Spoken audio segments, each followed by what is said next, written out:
down in Florida, Cool.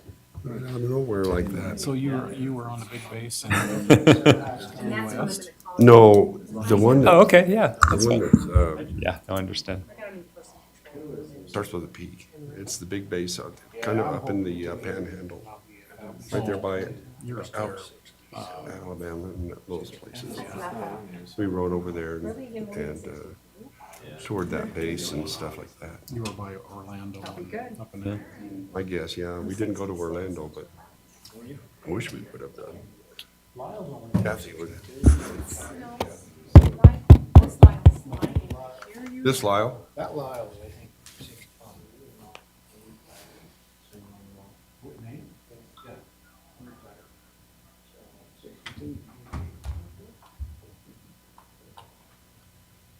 How do you? So, so what's the brisket cut? I'm 60. Wes, where's the brisket? Mayor's birthday, are we singing? Happy birthday Okay. to you. Start counting them off now. They mean something now. Are you gonna be 66? Oh, that sounds good.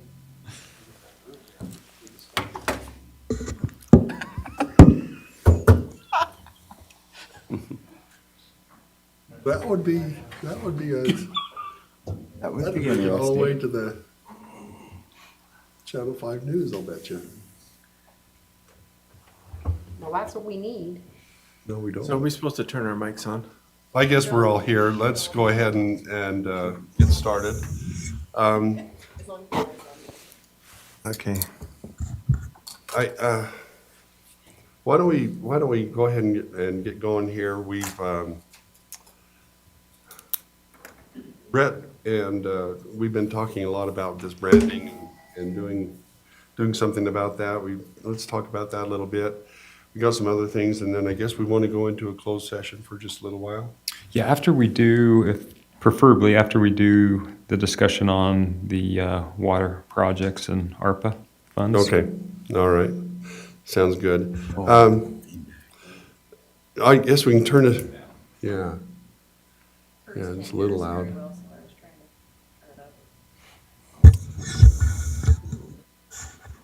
Mark, do you want to go ahead and kind of get us going here a little bit, and then show us what you've got? And Mark's been talking to some different people who can do some branding for us, and has a pretty good report to share with us for a minute.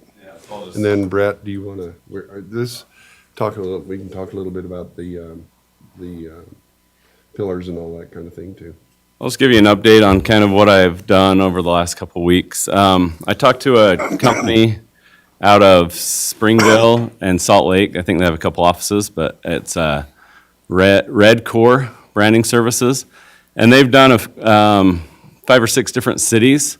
And this is kind of a deliverable they get. But they also have done a ton of businesses like Deseret Book and I don't know. If you go on their website, REDKOR is their website, and it'll show all the different branding things that they've done for everybody. But Spanish Fork's probably the closest to what we kind of want. Snow College also had they have a playbook, and I'll pass these around to each of you so you can flip through it real quick. But what this is it kind of shows you the deliverables that they can give you through their branding service, and it's a research-based branding service. So first they'll go into our website, and we'll send them documents internally of kind of who we are and what we have as far as our different logos and styles and the departments and what they use. And then they will go out to the citizens and do a citizen survey and try and get an idea, a feel of who the town actually is and what they're wanting out of the city. And then they'll compile it together, and they'll do a few different renditions of, of the brand that we could get. Snow College, they actually came up with like a mission statement for Snow College. They also came up with pillars. So they came up with 4 different pillars for Snow College. For example, trust Trust and caring in teachers and staff was pillar 1. Success is pillar 2. Relationships is pillar 3. And comfort and security is pillar 4. And then it kind of funnels down from there. And then they also gave them the style guide, which is all the different logos and kind of the renditions of the logos. If you have a skinny tall space, you do this one. If you have a shorter wide space, you do this one. You only use their 3 different colors, so they have like a color palette. Can't remember where that one is, but you'll notice it's just the orange, blue, and kind of the lighter orange color that they use, and that's it. They have like a seal, and they have there's the color palette, the yellow, blue, and orange. And then it'll also there's like letterheads and envelopes, and it's all the different deliverables that they'll give you, and it's an online portal that anybody in the city, any of the employees can go through and just log into this website, and they can pull the letterhead, or they can pull the logo, they can pull email signatures, all sorts of good stuff. So that's kind of the top of the line one. He quoted about right around 60,000 for that one. And then Spanish Fork is less of the structure, meaning the mission and the pillars and that kind of thing, and more of just the style, with the tagline and where you can implement it on like cop cars and different things. So, and then this green one is for just one of the businesses that, so I'll just kind of spread these out amongst. How much do they charge for Yeah. this? So that comes as part of the total package, and it's a phased approach. First, they'll go out and they'll do all the research, and they'll work with the stakeholders, and they'll be compiling this throughout, and that's kind of the deliverable at the end, and then they help you implement it, putting it on your website and getting it out to the different vendors. Also, you can give the vendors access to your website, so they have the exact files they need, they have the exact colors they need, everything to make all the different, if we're making banners for Main Street, or if we're making nameplates, or just anything, everything that we do. So, Didn't you say that Spanish Fork had somebody else do this, and then they came back to them, and they did, yeah. When we were going through it, Spanish Fork had just gone through the process with, this is kind of a breakdown of what we did in 2013. I think, didn't Spanish Fork go with the North Star? The North Star, right? Yeah, so the 68,000, that was way back in 2013. And they did that full kind of Snow College example. And they didn't love it. They didn't love the output, so they went with this Red Cord company and kind of did the, the style guide that you're looking at there. And So they did the style guide off of the work that was done before. It was They- they probably used some of the research Huh? that they did internally, but this is a whole new brand for them. I think our high school's red, and so they're both red, but Yep. everything else looks different. So, Thanks, Mark. but that just has a list of like the deliverables that can come out of this if you go through the branding. Was this our scope of work? This was our scope of work back Okay. in 2013. Yeah. And so the prices that are shown here is what was reflective of these companies to do this scope of work. Right. Yep, Okay. back then. So Red Core's come up a little bit with their prices, but I'm sure the other ones have too, in the past 10 years. close to the same. But I'd be happy to continue to work with him if that's the way the council would want to go, or we add it to the budget for next year and then get started in July. Yeah. Go this way. Go this way. Or if we want to think about it and continue our conversations and What do y'all think? I think they're styling. I think. I'm reluctant to just kind of piecemeal this like we have in the past because it just hasn't worked. I don't know if, when we went through this back in 2013, we did have, these companies came and gave us a presentation and everything, and I'm not sure who was all here in 2013, but,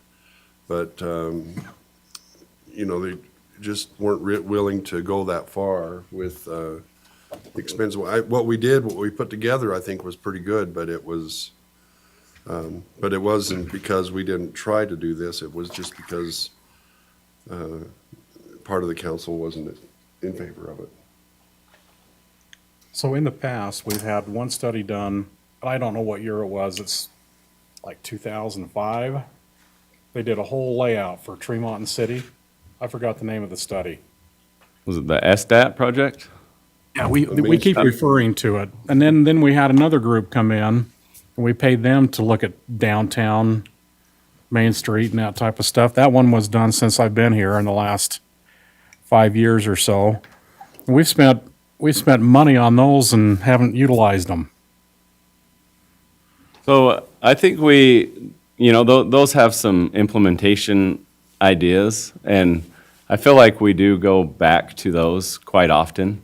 In fact, I'm talking about implementing the wayfinding signage. I'm trying to get a grant for wayfinding signage, and that was through the ideas of the plans that we've had in the past. But it hasn't been as out there in the open, as visual as something like this would be, for everybody to see all at once, kind of the total change. Well, Mr. Mayor, could I Yeah. speak to that? So the SDAT, you might recall, I think it's done in 2013. Actually, one of the recommendations of the SDAT was to actually go through a branding campaign, because the idea is that we would use the brand and start implementing it with streetscapes. So the 2013 SDAT was a pro bono plan. It was essentially a multidisciplinary team of professionals came in and did all the work for free. And based upon that study, we went to the next step in 2000. I can't remember. Brett was here, and you were here, and Lyle. And that was essentially a 30% design of a concept streetscape. So it was enough of a design to essentially engineering work. It wasn't pure engineering, it was more planning, but they essentially went to a 30% design. And since that time, we've been trying to save money to actually implement it. So it's not that we haven't used the plans. I think we've very much used the plans. Like I said, one was a free plan that was done on behalf of the city that was pretty high quality. And the next one, we spent $30,000 to take those concepts and put it into an actual design that could be implemented. And since that time, we've just been saving money. And I would also just say, as it relates to Main Street, we spent 80 grand, frankly, on street improvements, improving the layouts of our streets. But to your point, and I completely agree that we need to actually implement the streetscape design to actually see the full, scope of work come to fruition and what's been envisioned. And when I speak of the 80,000, it's connecting, what was it? It's not 4th West, it's like 450 West. It's the reconfiguration of 600 West, and all of that added up to about 800,000. I think Curtis and I looked at the balance sheet, and we have about 800,000 saved up in that RDA fund to implement the Main Street. And the hope is that we continue to save money, and the RDA starts to perform well with tax increment as some of these project areas or projects are starting to get underway, and MICA gets paid off, and we have, money to implement. So the branding would go hand in hand with the rest of this? Yeah, absolutely, because what they, for example, Mark just mentioned the wayfinding component, and frankly, there's been several studies that we've done that have suggested wayfinding. And, the idea is to have a brand. As part of that brand, we would know how to logo and how to essentially stylize the signs and the sign structure, if that makes sense. So everything gets a complete look. And what the SDAT suggested we do.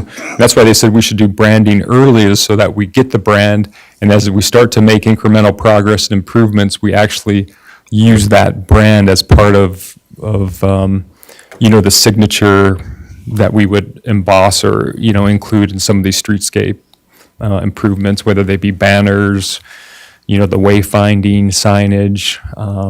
And that was sort of the fears. If we didn't do the branding right, we started to go ahead and make these changes, then, we might have a piecemealed, streetscape as we try to, put the most correct or up-to-date logo, or a logo that, that we've come to a consensus on. And I would love to see us have a playbook. I love this. A playbook with the mission and vision, our pillars, our logo. Style sheets and everything Style else. sheets, everything. That's pretty awesome stuff. And, I think that would give us some direction in where we need to, when we start doing downtown and all that, it's all built around this. As long as we have a lot of input into it, not just them saying, hey, this is what you need to do, right? Yeah. And he'd be happy to meet with the council. He was willing to tonight, but I said I'd bring this to him first and see what your ideas were. The 60,000 would come out of the RDA, the money that we've saved up, is that? Probably just out of some general funds. We had to, and Curtis is going to report on kind of where we ended the year, and we had a really good year considering the increase in sales tax and some grant funds that helped to, to put us in a really good financial position. So I just kind of feel that this could be where we are right now, we need to get the citizens on board. We need to get them involved. We need to start moving forward and showing them that, we're ready to take on a New level. new level in this town. And I think and I think that's all part of responsible growth. And I think that, I think that one thing we, would be really nice, and I guess this is what this company will do, is they'll go out and, if we decide to do the pillar thing, it wouldn't just be us sitting up here and trying to decide. Right. It would be actually, surveying the community to kind of get an idea, and then sort of everybody gets involved, sort of a thing. Much. Would be really cool. And now I know in the one book they did the mission, they would help with the mission, vision, that whole thing, right? Yeah, he said he could help out with that. Well, I think that sounds really good. How much, how much extra revenue did we have last year? I think, On that, but what's Yeah. the bottom line? and I wish Curtis, I saw. I'm here. Yeah, perfect. Curtis, you want to get to the punchline and tell them? Well, yeah, sure.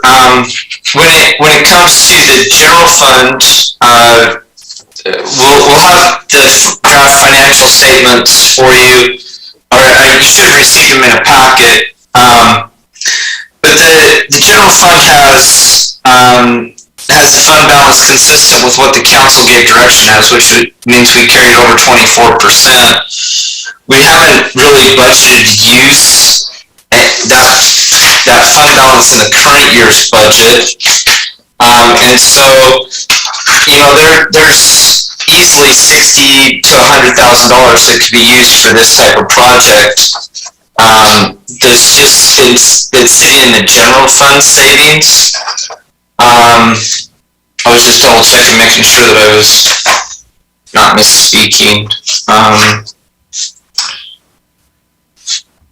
Yeah, we didn't budget to use any of the general fund balance. So the general fund balance was $1.8 million. $60,000 is something that could be budgeted easily based off of the city's current financial position in the general fund. So I think the one was like 30 to, what was that, 30,000 to 35,000 or something like that, and then the other one was up. Yeah, and it focused more just on the style, just kind of on the surface, and the other one was about 60. that could get you the whole playbook. I'd love to do the whole playbook. That's what I would like to do. Can they add to it, Mark, if we started with this one and everything went well and all that, can they add to that? Yeah, Is it a one-time deal? so that one, they still would come in and do the internal evaluation of the city as well as go out to the citizens and, but it would be more on the surface. So that would kind of be the core that I think we should definitely start with. And it would give us a start to do the whole thing. I feel like it does tie in well, hand in hand, if we were doing it all together. But there's definitely options, like, we could say these are our these are the deliverables we want for sure, and then try to work with the other. But, so yeah, you could build upon it if you had to. If we had some good direction and where to go, I think we would move a lot quicker. And because we've been on this for 4 or 6 years, and we've really gone nowhere. And I think we need to commit, and come up with a playbook. And I'm saying that in the broad sense. And let's get to work. I think that the big plus in my mind, at least, is that they will do the reaching out to the community and do the surveying and all of that kind of good stuff. I see that as a real plus. And they do want stakeholder groups, so we would have to put a committee together that would work with them, and they would ask us to do some research ourselves and send it to them and help them out as well. So to Brett's point, they want to work with not only internally as a city, but also people in the community as well. What do you think? Yeah, I think it's worth bringing him and talking to him. I think Wes has got a good idea. I mean, if you could spend, if I could see that you could spend the 30 to get the ball rolling, and then it was only gonna cost us the rest of it, up to 68,000 is what it looks like, to do the whole package. I mean, that's one approach to it. I know that we want it now, but, and I'm behind on what went on 5 years ago. If we started it and would have spent 30,000 on it 5 years ago, would have we been able to add to it today? Or if we spend 30 or whatever on it today, then we could add to it. It sounds like it's been talked about a couple of times and nothing's happened. Maybe this would be what it would take to get it going, but yeah. I think that comes after we have the mission, the vision, all this stuff in place. I think that's got to be first. This comes after. That comes after. And if we go there first, we don't have clear direction and where we're wanting to hit. And so that's my concern. We can do that, but is it going to get us where we want to be? What's our goal? Unless they can do that. That's my question, is can they help us through that part? Killer part. Yeah. The mission statement and the pillars and all of that sort of thing. It sounds to me like they've got the expertise that they could kind of guide us through it a little bit. But part of that mission and that vision is going to need to be communicating with the public and getting surveys and getting them involved in it, because if they're going to buy into it, they need to have input into it. Right. Okay, anybody, Rick, what do you think? I think if we can start kind of, I think we need to get them in first off and really say, what's it going to be? And like Lyle said, and Wes, if we can start and get a kind of a, hey, this is where we're at, this is what this is going to cost. If we can talk to them about mission statements, if we go out to do a mission statement, what's that going to cost us? And then if we get our branding and all of your logos and everything done, what's that going to cost us? Kind of go from there. Yeah. It'd be good to get him in. Okay. 'Cause I'm starting to move towards what Brett wants to do, and it'd be good to get him in and just talk to him and find out Okay. what it's gonna cost us and what we get out of it. So a presentation, is that what you're thinking to the council? Okay. You want to try to get him in for the next meeting, or is that what we're trying to shoot Yeah. for? I'll Okay, reach out to him. He'd be happy, I'm sure, to come. okay. Yeah, and Why don't we plan on that then? what I'd anticipate, they'll ultimately probably go out to bid. Is that what you guys are thinking? And they would certainly propose? True, however, I think he will help us to know what we need to, what the deliverables are. And Sure. I think he'd be a great person to ask those questions to. Yeah. And I do think there's an allowance, and I can check in. I mean, if you enter into professional agreement, in our purchasing policy, it does allow you just to enter in without going through a bid process, but we can sort that out, as we move forward, see what's in your best interest. So I understand here, we're maybe thinking of another company as well, or Well- do you try to bypass the bid, Yeah, the purchasing policy, anything over a certain amount, you have to bid it out? bid it out. But there are exceptions to the, Yeah. to the bidding process. Cart before the horse, so it'd still probably help him know what to bid after we've had a conversation with what we're Yeah. trying to get out of it. No, and I agree. We talked to him early, before we did the scope of work back in 2013. They came up several times, and we had conversations with them. So I agree. It's very much, a lot of consultants will come out and start the process conversation, even though it's an open bid process. Okay. Let's talk about the American Rescue Plan, ARP, and water. I guess we're going to talk about culinary and secondary water and how the ARP can sort of help us out. ARPA can help us out. Correct. Sean, do you want to start? And then Yes, and then Paul will jump in. We'll tag team. If you could, Lindsay, pull up a presentation that I put in the. Mark, The thanks for folder. your work on that.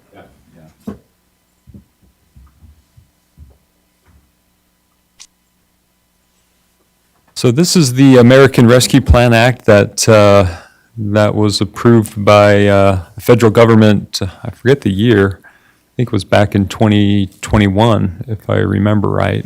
So we had the COVID funds that we received, and that was $750,000. And those funds have been accounted for, and we, expended them according to the guidelines. And shortly thereafter, after that round of funding came through, this ARPA funds came through, and it's essentially $1 million, almost $1.1 million that the city will receive over a one-year period of time. We've already received $544,000 in July, and this coming July we'll receive the remaining $544,000. We have till December 24 to obligate the funds, and that typically, when they say obligation, they're thinking of entering into a contract. But we have up until December 2026 to actually spend those funds. And, we've talked about water projects as the preferred project that you would like to, use these funds or leverage these funds to accomplish. Paul and Chris and Roger had a preliminary conversation with a staff that was, and maybe Paul can help me identify who it was or where. I think they were with drinking water. Yeah, Michael Grange. Michael with the Grange. Drinking water. He's works with the Drinking Water Board. He's over the funding packages they put together. And so they administer the SRF, the federal SRF monies. And in those preliminary conversations, and this was before the final rules came out, which they did just come out within the last 2 weeks, he felt as though a proposed secondary water project would meet the ARPA funds, because the ARPA funds essentially revert back to some of these established state programs. And if they meet some of these state programs, as I understand it, then they comply with the ARPA guidelines. So Michael Grange felt like, at the time, a secondary water project would work, or also a well project, and specifically, when I say well project, even the purchasing of water rights could potentially qualify, was his opinion back early in the process. So, based upon our conversation that we have today, I would love to go back and just confirm with Michael that they do indeed, the project that we're anticipating and would like to see and move forward would meet these guidelines. I did also talk to a member of, it's a staff of Utah League of Cities and Towns, and he believes, and he's trying to figure out all these treasury rules, these final rules, to see how they apply, but essentially believes that ARPA funds can use as a revenue replacement. And if that is the case, he believes that essentially, he believes that the rules say up to $10 million we can claim as revenue replacement. We only have $1 million, so we could claim all those funds as revenue replacement for general governmental purposes, which opens up the door to all different kinds of options, from road projects and different things like that. So he's recommending, based upon, again, his final determination, it's early in the process, but that we just claim it as revenue replacement. Then we have all kinds of flexibility on how we spend those funds, because any governmental purpose would qualify. So what we're going to be sharing tonight is just more of the engineering cost estimates, along with River's Edge and what we came to an agreement through their master development agreement. As everyone knows, that's currently suspended until we find out if the referendum is moving forward, or if it does move forward, then it'll be suspended all the way up until the actual vote. And so February 22nd, I think, is the deadline for them to get the signatures, if they so choose to. And then if that deadline passes and they have the signatures, then in November would be the next deadline. But let's move on, if we could, Lindsay, to some of these projects. I just tell you that these are engineering estimates, the best estimates that we have, and the type of environment that we're in with construction and inflation and availability of materials. So these costs could change, but they're Chris's best estimate, and they are a month or two old. So keep those in mind. But just as a quick summary, what we're going to be talking about is Service Area 9, which is the green area. So in that in the top right corner, there's a box that shows the service area, but it's all that area colored in green. And we'll also just touch upon Service Area 4, because we have a cost estimate to build that out. And that's that long linear piece, and you can again see as a marker that red box that encompasses the call out there for Service Area 4. So, Lindsay. So River's Edge secondary water, just as you may recall, through the entitlement process and master development agreement, we negotiated with the developer to essentially provide the city with a secondary water pump station and all the utility easements. And I estimated that value about $43,000. I think that's actually low.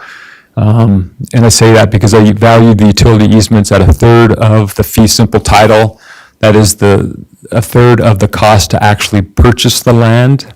And in talking to an appraiser, he thinks it's 33% is sort of on the low end.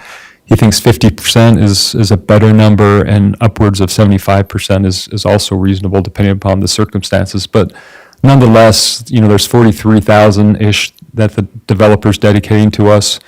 $78,000 in distribution lines, and when I say that, I'm talking about their cost that they're going to install for the trunk line is about $78,000. We've also negotiated with them to finance these secondary water improvements, which is the cost of a pump station. It's 2 pumps. The beauty of this is that we can, as you'll see, what's being proposed under this secondary water project is that we leverage what we were able to negotiate with River's Edge with ARPA funds, and they would immediately install all the secondary water infrastructure, and by that I mean, the dedicate the pump station, the easements. They would construct the pump station with 2 pumps, and if the city continued to build out, for example, Holmgren East, we could use the capacity that they put into, that's available in that pump station while Service Area 9 builds out. At build out of Service Area 9, Chris has identified that there's 3 pumps that are needed. So as River's Edge continues to grow, we can use the capacity that they put in on day 1, potentially. So they've also agreed to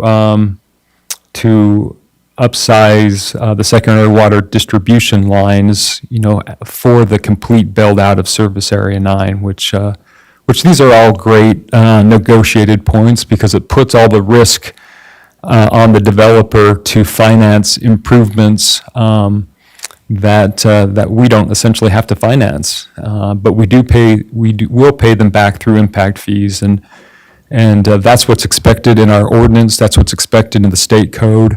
Whenever developer puts in a system improvements, they're expected to get reimbursed through impact fees. It's the only reason we can collect impact fees is for system improvements. So people get confused, and there's a lot of misunderstanding about impact fees, but they're tightly regulated. This is well within what's required of us as it relates to us collecting impact fees and using impact fees.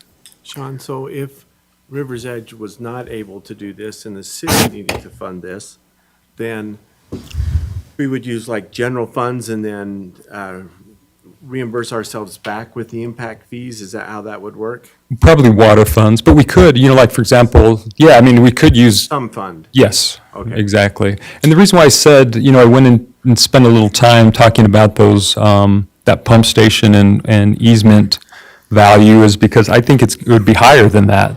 These were some of the numbers I put into the fiscal impact associated with the referendum. You might recall that was one of the requirements that we had, and I didn't. The code requires us to be reasonable in our, not to overinflate anything. So I was really conservative in some of those cost estimates. Because I could see that $78,000 distribution line being a lot more than that, because we would have to purchase an easement across the property to get it where we needed, plus put the pipe and everything in, so. Yep. Yeah. You know what easements cost? I mean, same thing up there on the water pump station. Yeah. So if you would, Lindsay, to the next point. So this is the River's Edge. This is just the breakout, the engineer's estimate. This is where I got those numbers for the pump station. That's a lump sum of $400,000. And then all those additional items, 1 through 8, are the upsizing of the distribution line, the main trunk line, essentially. If you would, Lindsay, to the next. Now we're going to talk, go ahead. What it's gonna cost Tremont and City on top of what the developer's paying for. No, this is what the developer would take on. We put a cost estimate so they knew what essentially we thought the cost would be. The way I look at it, this is what it costs Tremont and City if the developer doesn't pay for it. Yeah, Plus the easement cost. yes. Right. It's not in there. And the distribution lines, because we wouldn't, this is why it's so, the timing's always beneficial to upsize as the developer's doing a project.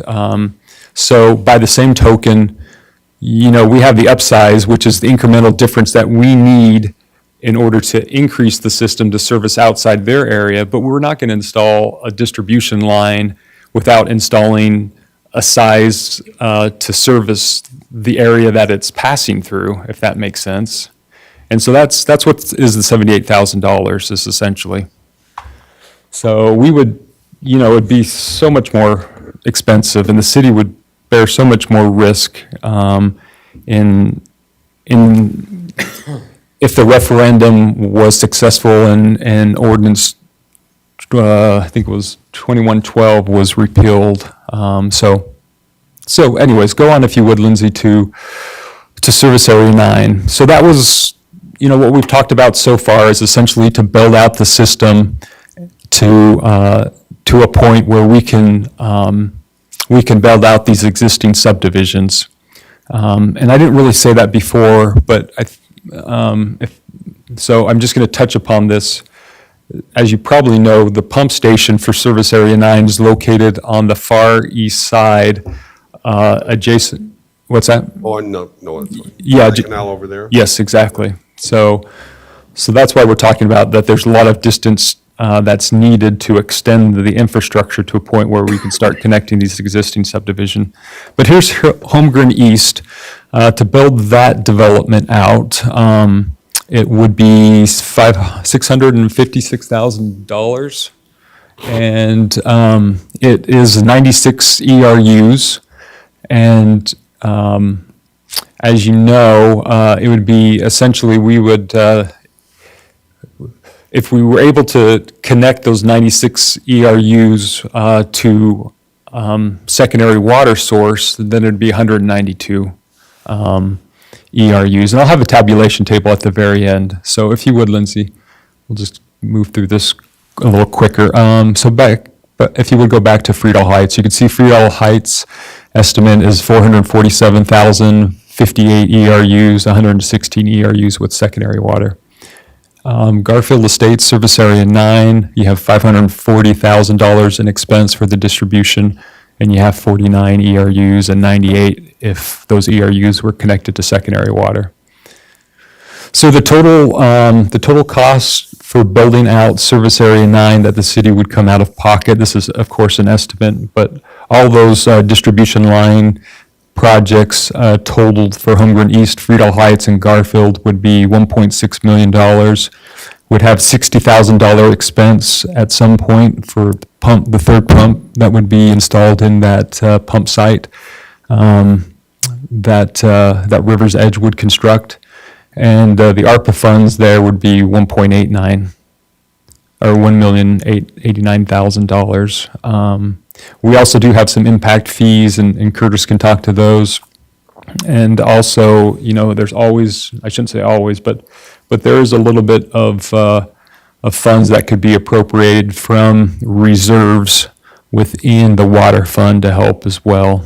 So if you would, go to the next slide, you can see the. I go gotta ahead. stop. I'm still mixed up. Yeah. You've been talking about the cost and what it's gonna take to upsize. Mm-hmm. And I asked the question, this is what it's gonna cost Tremont and City on top of what the developer. So this is what it's costing Tremont and City. And then I got answered back, no, this is the total cost.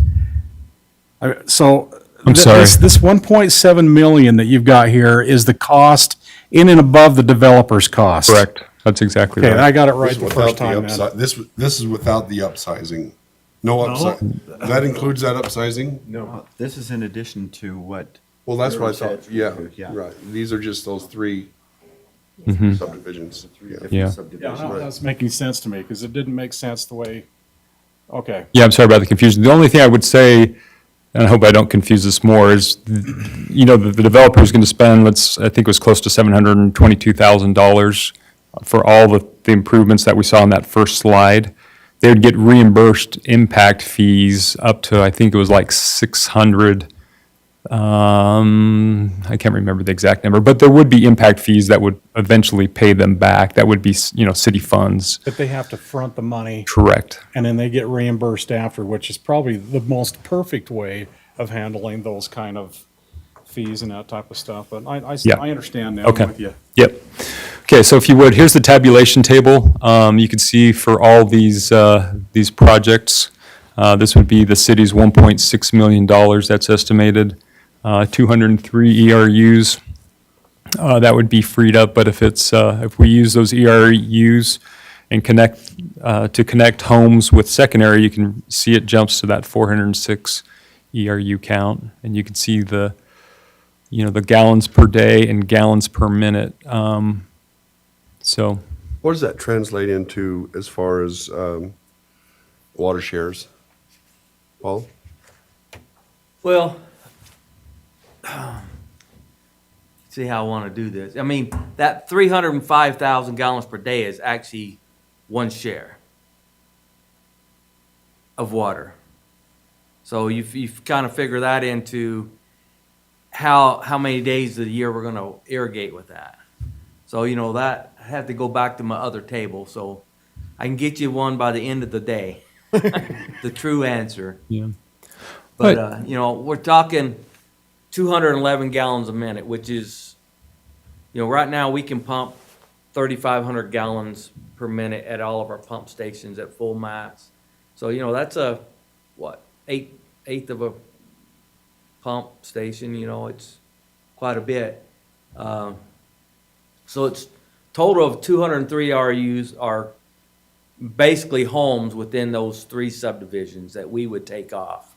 And as you remember, for every home we take off existing home, it opens up 2 more homes that have secondary to be able to build. And so that's where the 406 comes in. Now, if those homes are built somewhere where there's not secondary, it equals basically 2/3 of a home that can be built. So how many shares of water are we, So, you where can are we say at it right now usually with our takes shares?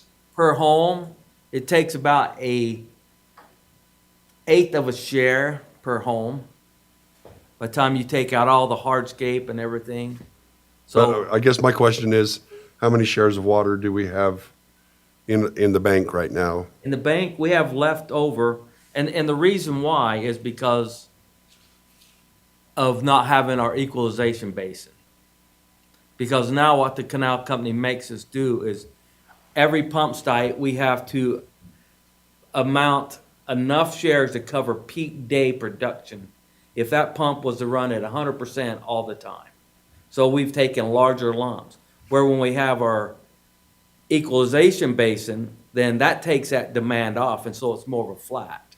So right now, we have probably an excess, not being assigned to the ones we have right now, of about 50, 60 shares of those 530-something shares we have.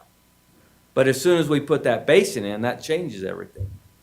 And like we said, I think I mentioned a few council meetings ago, we thought we was on a hold system with them because we would have that basin in right now, but they came to us and says, can you hold off on building that basin and go in with us to try and get this PL 566 grant, which you remember you signed all letters supporting that. Well, then they came back to me and said, but we want you to assign all your shares to these pump stations. And I'm sure that's pressure coming down to Trevor from the board. So it's to me, if we kind of had a knowledge that money wasn't coming, I'd say let's build that thing right now. But Yeah. and we did have 2 shares come last week. That was the first shares we've actually been able to buy. And I think a lot of it is because of what we're offering for shares. We still doing 5,000? Still doing 5,000, and that's probably something me and Sean's gonna wanna talk to, maybe Trying giving to us get a hold of Craig. give us some negotiating powers up too. Craig Warren is, he's got his hands full right now, so it'll be just a little while before he can get around to it, but he's been notified and he'll do it, so. But The we are appraisal. lacking shares still, and by having to sign out all those shares, it doesn't give me as much in our pool. But the beauty is, with all of our metering, we can show them that we don't meet or exceed that peak day demand. That we are, and this summer, we're getting additional SCADA that I can show them peak day instantaneous. Whenever they want to see it, they can see it. To show them that we're way under that peak day demand. Okay. So then the shares that we actually need are the 203 for the houses, just in the Well, actually, you take that and divide that by about by 8. 8, yeah, and so you're looking at 30. Yeah, Not 30, quite 40 30, shares. Yeah, Mhm. so.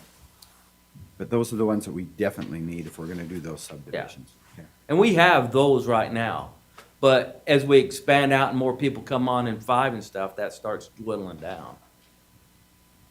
So we got 58 excess at this point. Yeah, This is somewhere just in there. 30 of the 58, minus whatever it's gonna take to fill that holding pond. So we're about break even with this project. Getting there, yeah. Once that holding pond is, those other ones come off of that record and come back to us.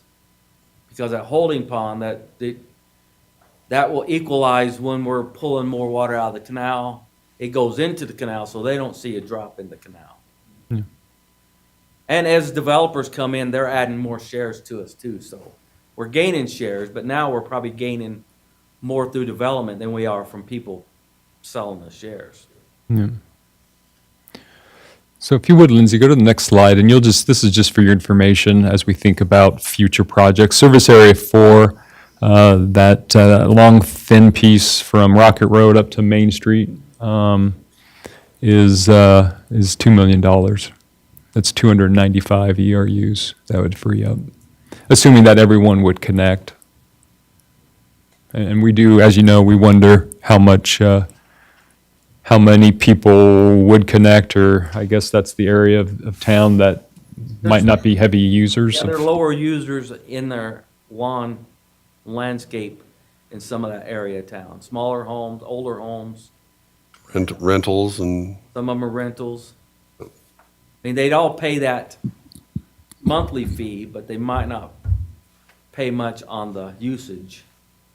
And this number 4 is this is the cost after the developer pays his portion of it. This is all built out already, so this would be all Tremont City's expense. That service area. 4 All our old part of town, all the way That's down the to old the part. state That's from the center. railroad tracks to the cemetery to Main Street. It does have a mistake there. I can see Garfield Estates, which might have been part of the confusion, but that is, as I understand it, just all of Service Area 4, not Garfield Estates. So the next slide, we'll talk about drilling a new well, and maybe just looking at the time, Mr. Mayor and others, maybe what we do is talk about this in the works, towards the end of the works or policy session. I put that on as an allowance. yeah, let's pull off. We got about 5 minutes, so should we take a break and come back at 7 o'clock and we'll get started? Okay. I want to see your pass reel. See, he's coming to get you right now.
Our work, regular session here, City Council.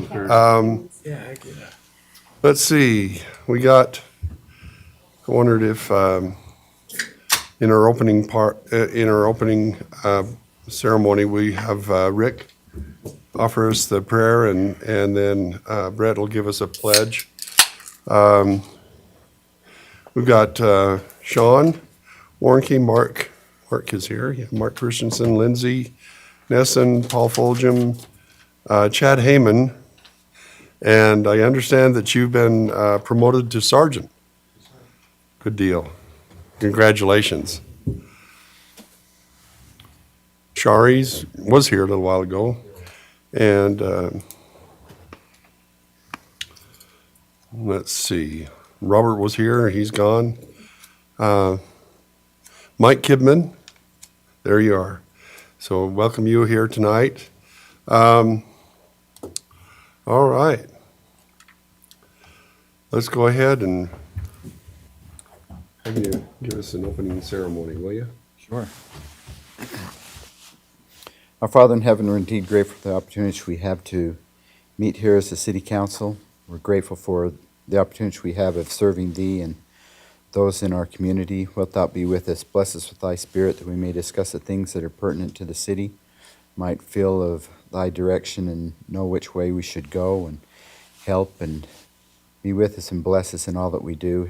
Bless us to have open minds and to be able to discuss things and to do it in a civil manner. We're grateful for all which we have, this fine city and state which we live in, and this great country that is ours. And we pray for these things in the name of Jesus Christ. Amen. Amen.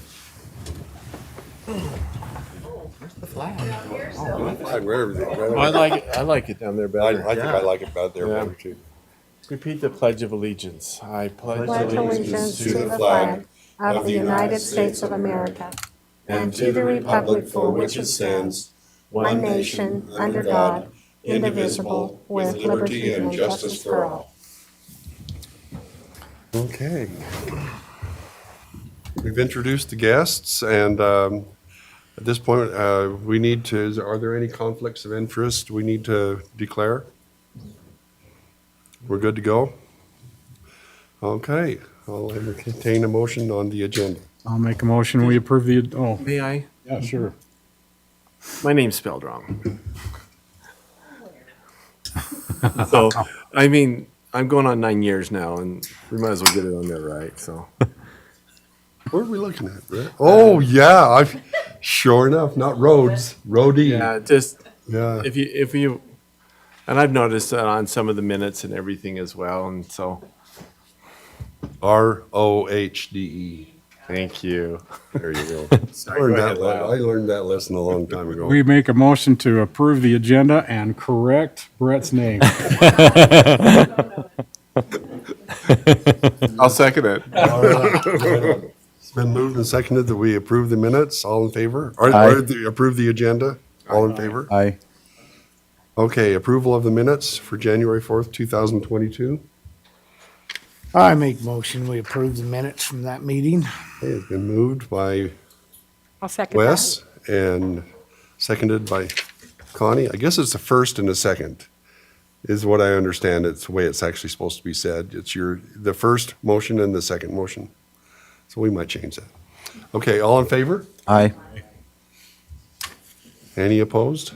Okay, here we go. Public comments. This is your time to address the city council and with your concerns and ideas.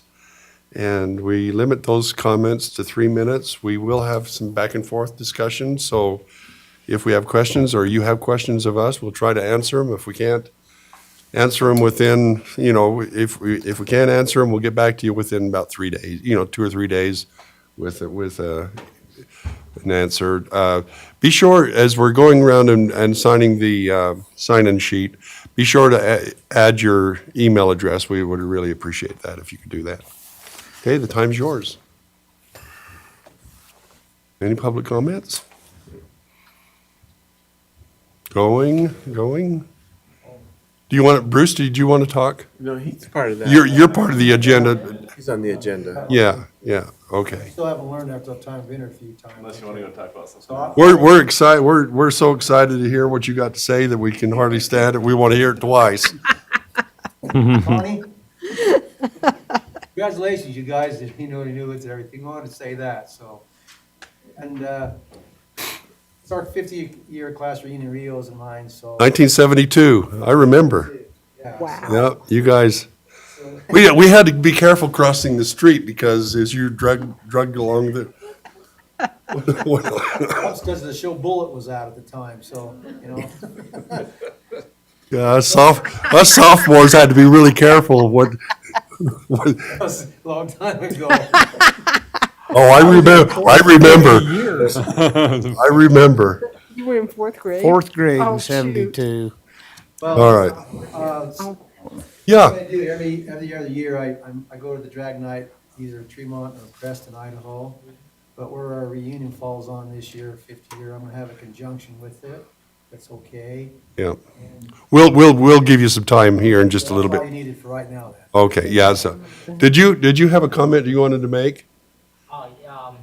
What's that building? Why don't you come up here and address the council right here where the podium is? It'll scare you to death doing that, I'm sure. We're an unruly bunch.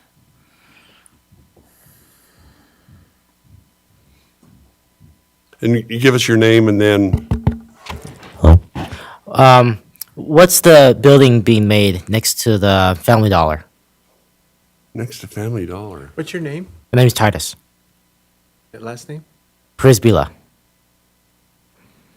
Is it where the The fire one was? next to. Oh, you mean where the old Darrell building? That's also another question I have. Yeah, Is that the same building that's being rebuilt, or is it another building?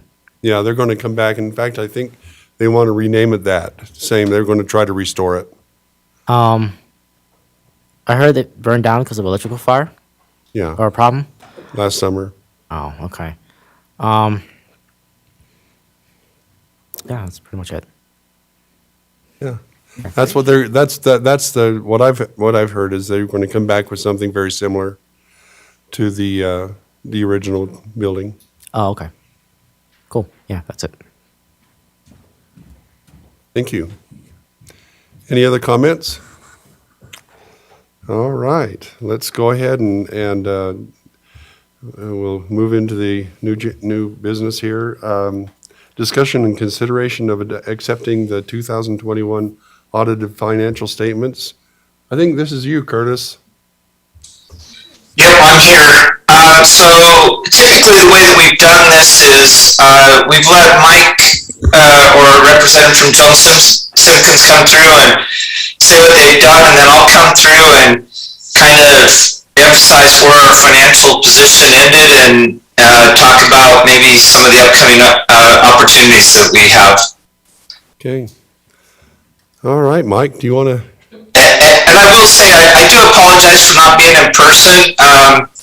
I imagine Lindsay probably passed along, but my wife got diagnosed with COVID, and just out of an abundance of caution of not spreading it, I decided to participate remotely. So thanks for letting me do that. We appreciate it. Good deal. Okay. Do you want to pass those out? I don't know. I'd rather look at paper than your electronic copy. They're the same. Sounded heavy. You can pass them down, Sean. Half the cost of the computer was just in there. One more. Sorry. Give you one, and they're kind of heavy, but.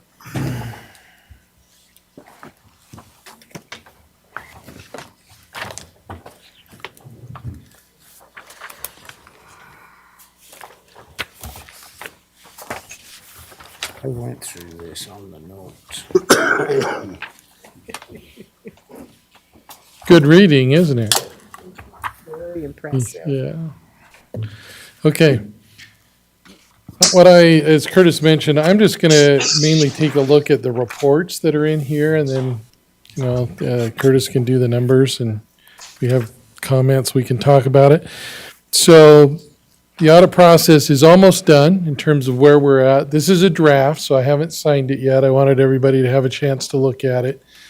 I know there's still just a little bit more wordsmithing on a few pages that needs to happen here, but the numbers are not going to change at this point. So the numbers that are reflected here are where you ended. So that's where we're at. I anticipate being able to wrap up our loose ends and probably have this ready to file the end of the week or very early next week. That's the pace we're on in terms of being done. But since we're that close and the numbers aren't going to change, we felt like it'd be good to be at this meeting and just go over it with you. So When's the audit due? it's due December 31st. The state does not fuss much about it if it's in this window right here. Technically, though, you're supposed to have it in 6 months after year end. We're considerably ahead of where we were last year, and this is not a horrible window, for us to do it, considering everything. So, I mean, we got the information in good order and in December, and it was in really good shape. So, Curtis? It was in November. We had it ready the 1st of November. First part of November. So it was in we got it in a much better time frame this year. So we feel good about where we're at with that. On page 1, 2, and 3 is where the main audit opinion is. It talks about we've audited it in accordance with all of the required auditing standards, that we have issued an opinion that these financial statements are materially correct, that we've audited in accordance with generally accepted auditing standards. It mentions that other reports have been issued, and we'll look at those here in just a second. So the one thing that's a little bit different this year than last year is normally there's just a couple of other reports that we go look at. There's 3 this year. We added one because you had enough federal money spent that you tripped into what we call a single audit, and that had to do with your COVID money. So that's happened to almost all of my clients, where they had enough COVID money that many of them, that don't normally have a federal type audit, trip into that because of those funds. So that was unusual a little bit for to have that much money come in, but not unusual in terms of what everybody's going through to deal with that money. So that's the opinion that you want to have. There's no concerns about these numbers being materially correct and being able to get them filed. The other opinions are all the way in the back. So if you go all the way back to page 94, that's where that section starts. And the first one is one that's normally there. That's a report in accordance with government auditing standards. And what that tells us is when you do a government audit, we're required to look at controls and compliance as they pertain to the financial statements. And so that's just part of the regular audit that's done. And you issue a report and talk about if you had controls or compliance issues related to things that would have a direct and material effect on your financial statements. And this report tells you that we looked at what we were supposed to and we had no findings. So that's good. Controls, no findings in controls, no findings in compliance. The next page is one that hasn't been there in past years, and that's because if you don't spend enough federal money to trip over the federal auditing threshold, you wouldn't put this in. But if you look on page 97, right in the middle, you can see that you had $750,000 spent in that COVID money that you were able to get, and that's what tripped you over the federal auditing threshold. And so what that means is if you look at page 100, we have to go ahead and look at controls and compliance again, but the way we look at it the second time is we look at it as it pertains solely and directly to how federal funds are administered. And so the federal government, when you get what we call a single audit, then you have a additional set of standards that you have to follow that's all about how do you have the appropriate controls to spend federal money And did you comply with all the strings attached to federal money? And so we looked at that. The emphasis of our testing was on that COVID program. And so we looked at the documentation the city had pulled together to show what they'd done on that. That money didn't come with a lot of really rigorous compliance requirements. The main requirement there is to have really good documentation on how you spent the money. And so the city did a really good job. They were able to package that up for us, show us exactly where you claimed those expenditures were that qualified you to have those funds. And that's the main requirement of this round of those COVID federal funds. So the reason why we kind of got, they earmarked us, or they tagged us a little bit there, is because we were over the threshold, is that? That's right. If you spend more than $750,000 in federal money, then you can trip into these additional audit procedures. And so you can look and see where you had 950, if you take that COVID 750 out, you're not that close to it. But when you get 750 in that one program, then obviously you're going to have these additional procedures, done on your federal funds. And specifically, that usually targets the program that's the largest or the most riskiest or the newest. Is pretty typical how that goes. So again, we go through and talk about, did we find anything in our testing that says we had a concern about your control structure and how federal funds were handled? Or did we see anything that said maybe you didn't spend the money the way that you should have? And we didn't have any findings related to that either. So that's good. That's what we're looking for, is to not have comments. Is there a report on what we did spend that $752,000? There's not a detailed report. Curtis could provide you that information because he provided it to us. And that was the basis of our testing, is we looked at that schedule he gave to us and said, here's where we spent those funds. And then we sampled on that to see, that there was actual documentation, or Curtis provided us, and the city pulled together the expenditures, the payroll, those kind of things, so that we could look and see what you claimed. Do you want to comment on that, Curtis? Yeah, the vast majority of that money, the way that we showed the expenditures was for the protective services or the emergency services. So that's going to go into your police department, your fire department wages. Is the vast majority of where the expenses were recorded.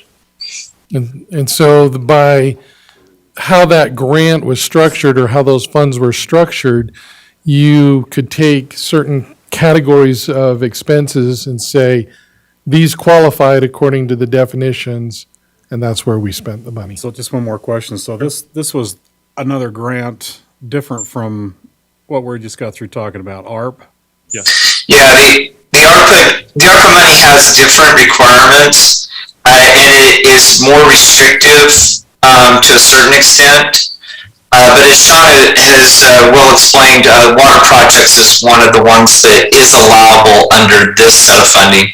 It was not allowable under the previous, these funds that are recorded in this financial. So you say that that 752,000, a lot of that went toward salaries and so forth? A lot of it was used to fund the salaries of the police department and the fire department. So it's just a one-time, clearly a one-time expenditure. Is that right? Exactly.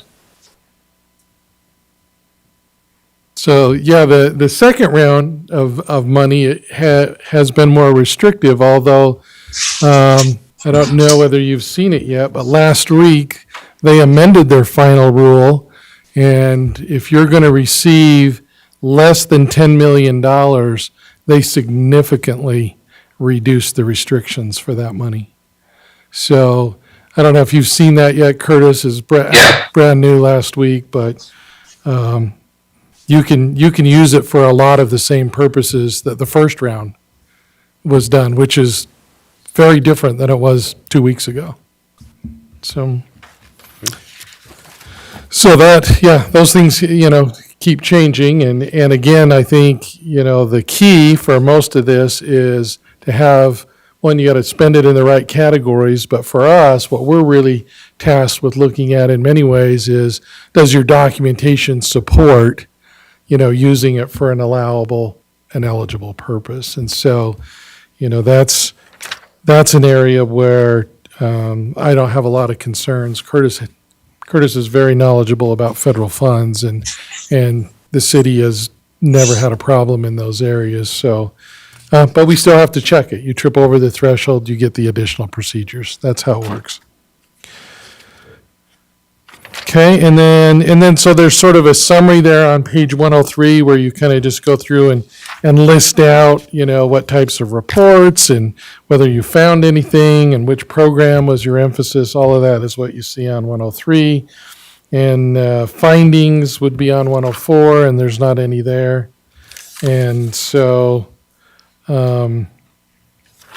that just kind of walks us through. And then the last report that we have is on state compliance. So the state auditor's office in Utah puts out a manual that says, here are compliance issues that we want auditors to look at when you're auditing cities and counties and districts in our state. And so they list that out and they tell you what to audit. And it used to be a smaller document, but it's a pretty good sized document anymore, where they come up with things they want you to check. So there on page 109, you know, we've listed in summary the areas that are applicable to looking at tree mountain. And we go through and just do those required procedures. So at whatever the state auditor says has to be tested, at whatever level or how many, he puts it in the manual. And the auditors in Utah, we just knock it out. And all of that is kind of a pass-fail test. You know, they say you need to do this, you either did it or you didn't do it.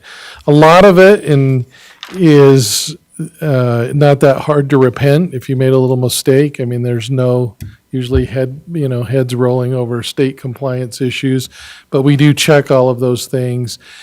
And that report is clean as well. If you have little findings, you just put those in your management letter. If they're really big, you would put them in this letter, but we don't have anything like that here. So all good, clean reports in terms of the audit process. So that's where you want to be. The other loose document is a draft of our management letter, and it just goes over some required communications that need to go directly to those charged with governance, is the language. That's you. To make sure that if there are certain things that have gone on with the audit, that you are aware of them and it doesn't just stop at the management level. And so just when you read through that, it lets you know, what, that we audited the right things. It'll talk about significant audit findings if we had any. If there aren't any. It talks about footnotes that we think are particularly important. They give additional information to what's going on in the city. It gives us a chance to highlight difficulties that we had in doing the audit, if there were any. We can talk about journal entries if we made any. It reminds you that we make management sign a letter telling us that they've told us and answered all our questions. They showed us all the documents, those kind of things. It reminds you that we're independent. It gives us a chance to speak to internal control. And in the other matters is where we usually put minor suggestions or minor little things from that state compliance audit. There's one little comment that's kind of rolling forward from last year's audit. We had a minor comment in the prior year, and the audit was done such that you didn't have a chance to correct your processes for the whole year that we were auditing. So this is just kind of a follow-on comment. Once we reported it last year, the city corrected its process and procedures. And so this is just a quick note saying it was done in May of 21 is when you actually got everything, corrected back to the way the state would like to see it done. And so that is what we have. So unless there's questions about the audit process or what we're doing, or any of those kind of things, we can let Curtis tell you about where the numbers ended. All right. Any questions? Thank you. Thank you. Yeah, thank you. Curtis? Awesome. So I always like to start with our enterprise funds. You guys are pretty familiar with that. So Lindsay, well, for everybody, we're looking at pages 19 and 20 is where we're going to really emphasize for the first just couple minutes. Right in the middle of page 20, there's a line that's labeled operating income. This one is a really critical line from my perspective because what it focuses on right there is what are our typical operating revenues minus our typical operating expenses. So this is going to exclude things like impact fees or interest income, interest expense. What does it really take to operate our system? If you look at the water fund, this is the one that we've been dealing with and had the most questions about. We came in at $550,000, almost $551,000. That's the number that we've got to watch for our bond coverage. That's the one they're going to pay attention to the most. Based off of what I can tell, we'll probably be okay this year, but I'm worried about years going forward. We need to kind of watch how our charges for services balance out. The expenses are pretty consistent. The charges for services we're really got to watch, and we'll start trending that as we get more and more of the secondary water on.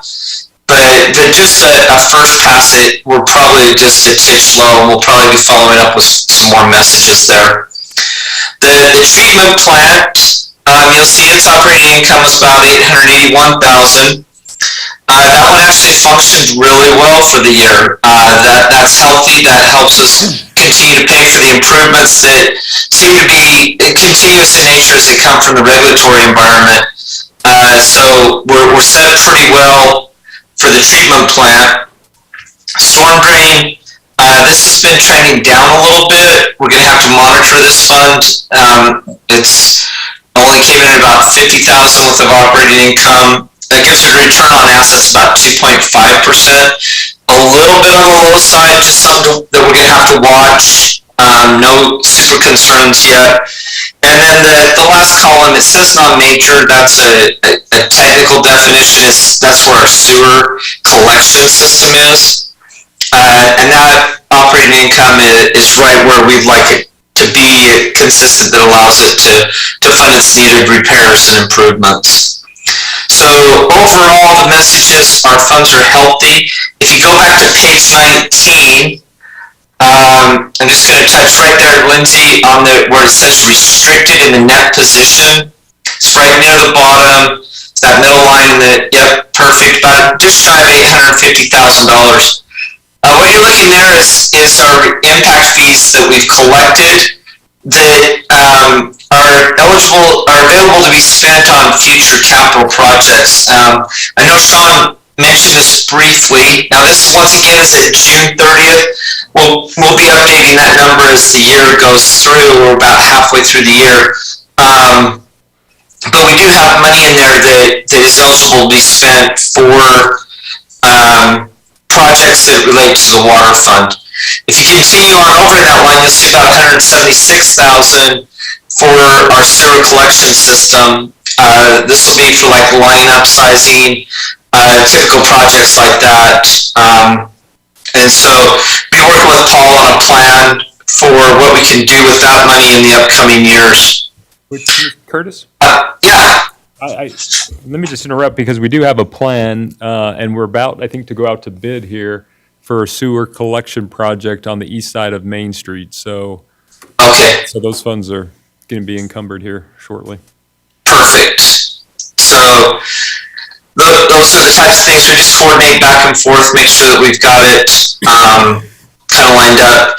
In this same, a little bit above this area, you're going to see the non-current liabilities, the bonds payable. That's where you'll see $7.1 million is outstanding. That's the bonds that we've done on the secondary water system.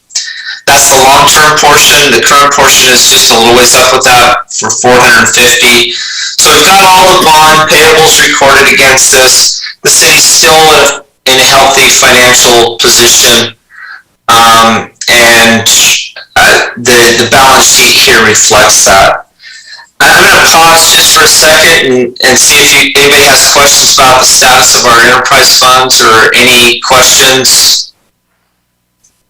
Curtis, that you said there was a concern on a storm drain. How much more does that have to come up before? What's the concern? How short are we? It's really small. I mean, if it came up $10,000, it would be right back up on track. Right. The challenge is we've had a number of improvements that have brought storm drain assets in. And so what's happening is we've got to start planning for the replacement of those. They're really new assets, so this problem is a ways off to a great extent. And that's why I'm not overly concerned, but the real pull down there isn't because of the revenues or the expenses, it's because we've got more assets that are going to need to be replaced in the future. Okay. Any other questions? Great, then, Lindsay, let's pop back over to page,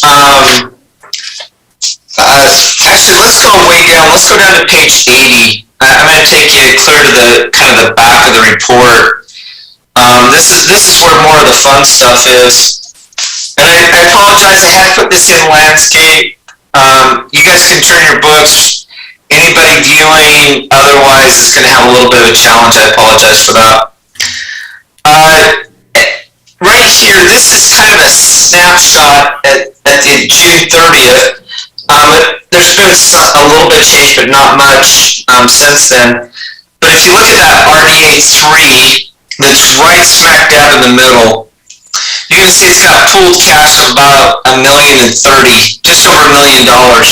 When Sean's talking about available funds for that RDA and some of the economic improvements that we can do, that's what he's referring to. And that's a decent start. I mean, everybody knows that projects add up pretty quick. Right next to that, you'll see $1.7 million that's available for capital projects. We do have some money for equipment, and then also probably one of the things that excites me the most is the $1.8 million that's available for transportation capacity, where we've got a number of road projects that Sean and the team have really been working on. So we have some opportunities here, but once again, that money goes pretty fast. I'm not going to say we're going to have a lot of projects, but we have some opportunity to identify some areas. And we'll be working through with a capital projects plan update to come with the next budget year. And this is where the fun stuff starts. Really trying to work through that. But the capital projects funds are healthy. The RDA number 2 is healthy for the downtown area. We do have some money there for parks. You'll see in that parks column, there's about $367,000 that's restricted based off of impact fees.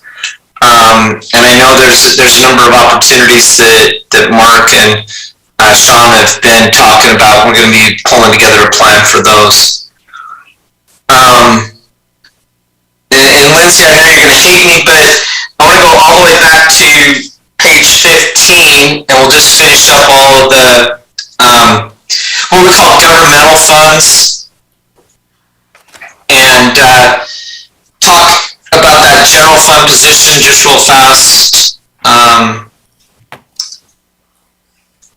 And so if you look, RDA 3 is mostly set aside for low-income housing. We've got the opportunity to identify some projects there where we could assist in that area. The fire EMS fund, you're going to see it's in a healthy position. It's functioning really pretty well. We are going to be monitoring for the impact of going to a full-time fire department and making sure that fund does stay healthy. larger funds, that's the ones we just covered. They roll up in total. And then, as we talked about, the general fund at the end of the year had about $1.5 million just in cash. We have money there that can be looked at for projects. We do need to keep the fund balance above 5%, but this fund is right kind of in that sweet spot. It's sitting healthy. It's got opportunities where if something popped up, the council could have money for projects, but it's not excessive based off of some of the projects that we could be doing. And Paul will be back there going, yeah, I could spend $800 to $1 million really quick on one road project, and some of that would come out of the general fund. So overall, the city's a real credit to the whole team. We're in solid financial condition. I'm not going to say we have a ton. We're just solid. We've got opportunities to serve the citizens, and realistically, I gotta express a ton of thanks because there's people that are busting their tails behind the scene. We kind of take credit for the audit, saying it's all great and everything pulled together, but all the department heads really pulled together as a team to get all that information for the single audit. They were great about getting information quickly back to us. Lindsay and Cynthia just were great in accumulating information, and Charlie was fantastic in keeping everything straight on the revenue side of things.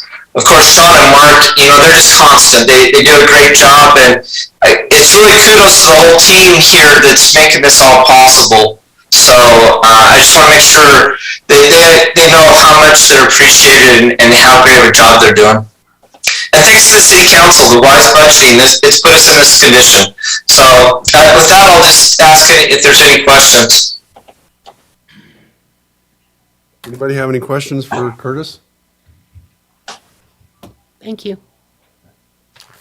Thanks, Curtis. We appreciate you going through here and getting all of this put together for us. And it's always comforting to hear a good report like this. So appreciate it so much.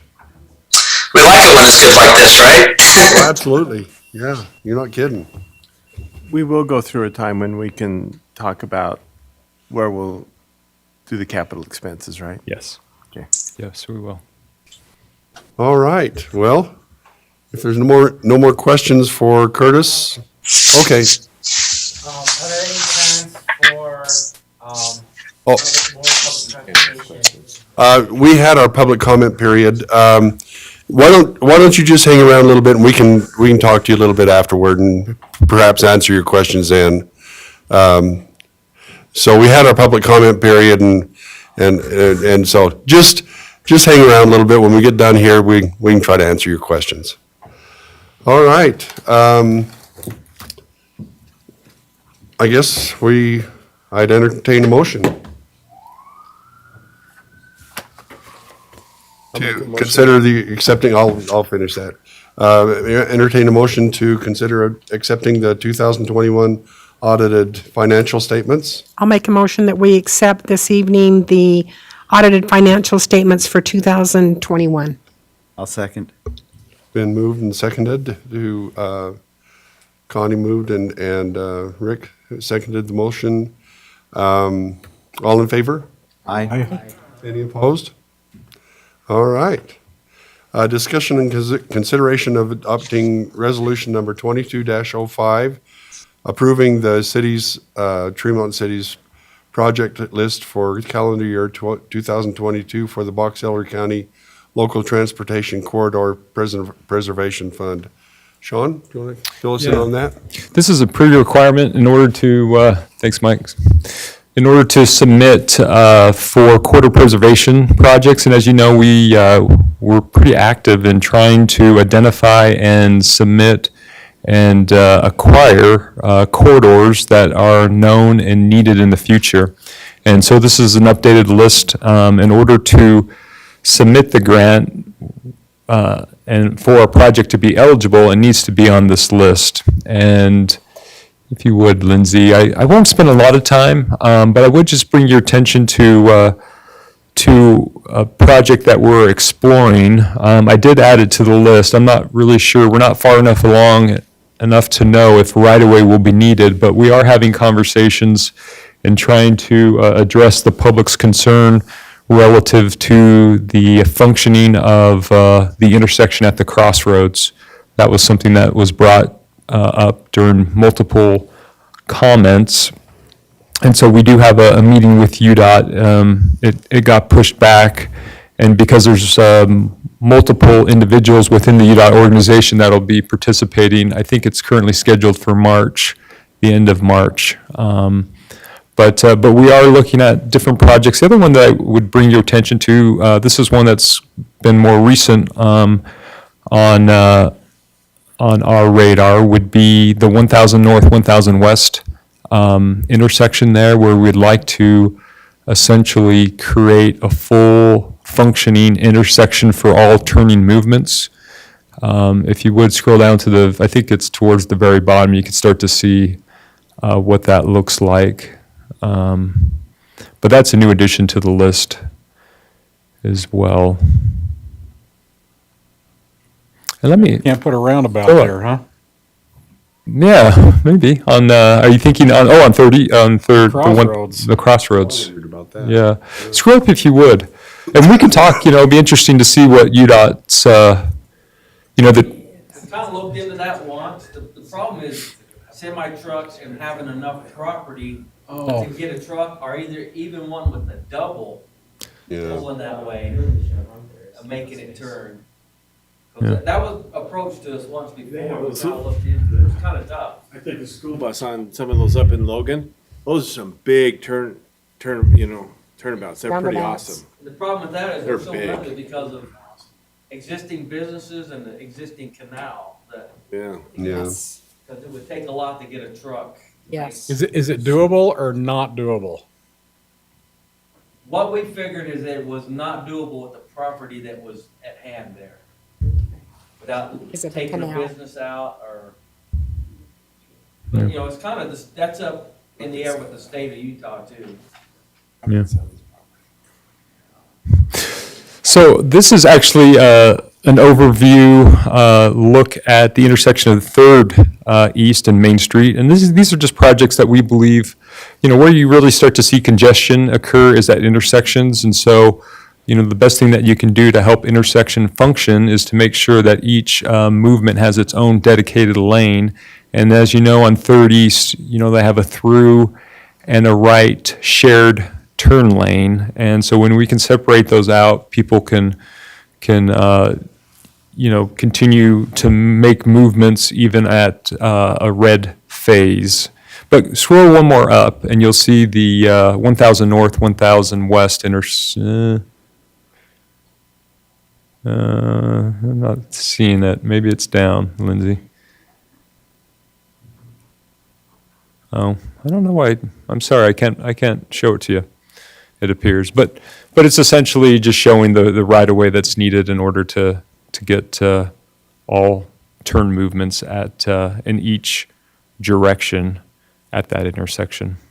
Would we have to buy land right there where it's redded out? Is that what you're trying to show us? Right, and frankly, we look at where those two yellow lines are, and this doesn't show it, but that's those are offset, and so in talking to Chris, originally we thought that we would actually need to expand the right of way going to the east and essentially relocate that transformer so those center lines lined up better.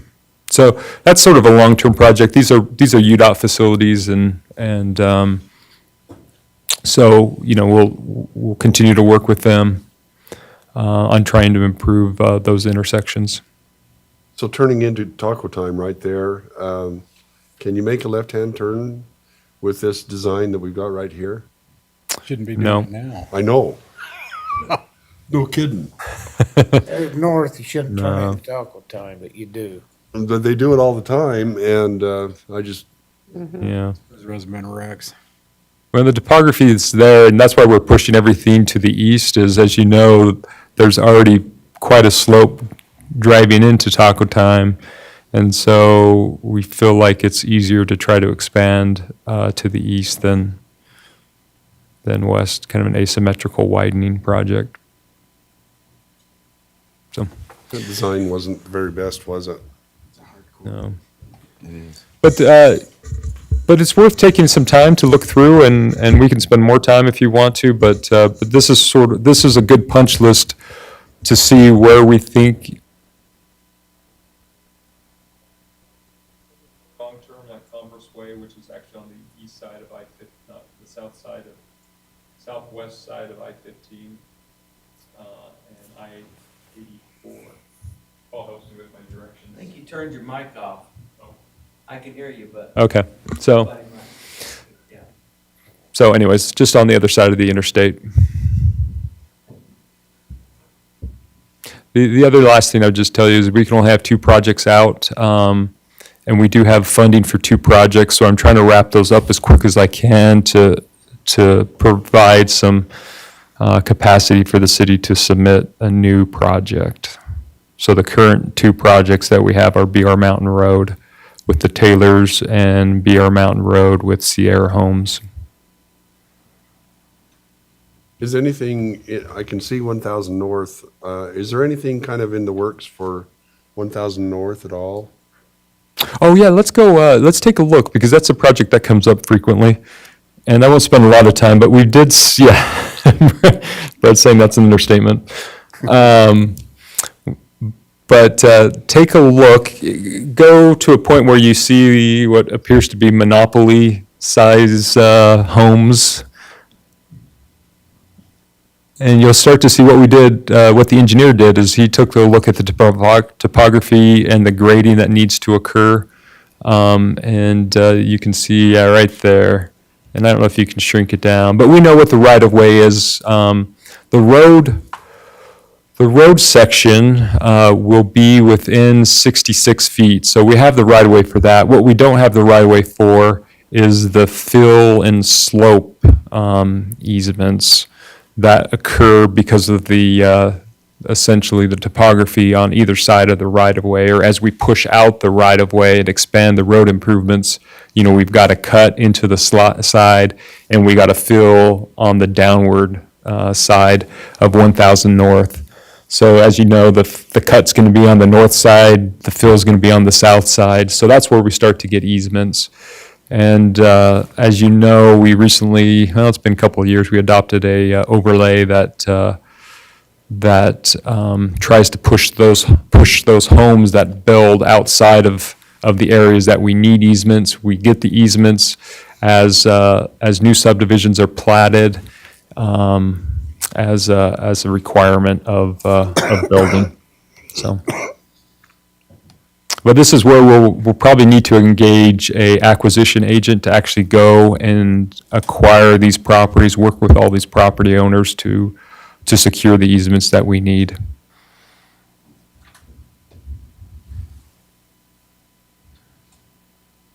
Is it, now this is after we go up the hill. What about before the hill? Is there still a lot of cut and Right there fill by on the that? pond and all that. Yeah, the next phase is where we 22 start to see, west. yeah, a lot of cuts and fills, mostly because those homes have been built so close, and these were homes that were built, I think, in the 70s or 80s. And that's where it's going to be a little bit more expensive to get through that section, which is the next section. All right. Any questions? Any more questions for Sean?